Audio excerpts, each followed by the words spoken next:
তাতালের সাহায্যেও আমরা খুব সুন্দরভাবে কাটওয়ার্কের কাজটা করতে পারি। আগের ভিডিওতে আমি তোমাদেরকে কয়েলের সাহায্যে কিভাবে করতে হয় সেটা দেখিয়ে দিয়েছি।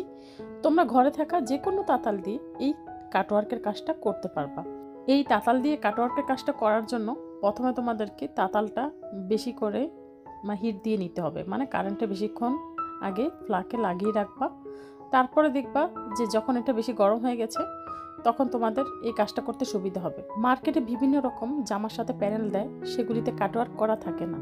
তো তোমরা ঘরে বসে যাতে খুব সহজে করতে পারো কয়েল বা তাতালের সাহায্যে, সেটাই তোমাদেরকে আমি দেখানোর চেষ্টা করছি। অবশ্যই সাবধানতা অবলম্বন করবা, যেহেতু জিনিসটা অনেক গরম, তো তোমাদের হাতে লেগে যাওয়ার সম্ভাবনা থাকবে। তো আমার ভিডিও যদি তোমাদের ভালো লাগে অবশ্যই লাইক, কমেন্ট এবং শেয়ার করতে ভুলবা না। দেখো তাতালের মধ্যে কিন্তু আমাদের যেই কাপড়টা গলে লেগে যাচ্ছে, সেটা তোমরা কি করবা, যে আরেকটা কাপড় দিয়ে মুছে নিবা, সুতি কাপড় দিয়ে মুছে নিবা, তখন তোমাদের কাজ করতে সুবিধা হবে। তাতালের গায়ে কাপড়টা গলে লেগে যাওয়াটা, এটাতে তোমরা ভয় পাবা না, কারণ এটা এরকম স্বাভাবিক, লেগে যাবেই। তো তোমাদের কি করতে হবে, এটা সুতি কাপড় দিয়ে মুছে নিবা। আমার কাছে যেটা মনে হলো আর কি, যে কয়েলের থেকে তাতাল দিয়ে করাটা সহজ, কারণ কয়েল থেকে ছাই এবং ধোঁয়া দুটোই বের হয়, কিন্তু তাতাল দিয়ে কিন্তু সেটা হয় না। আমার ভিডিও তোমাদের যদি ভালো লাগে অবশ্যই কমেন্টের মাধ্যমে জানাবা।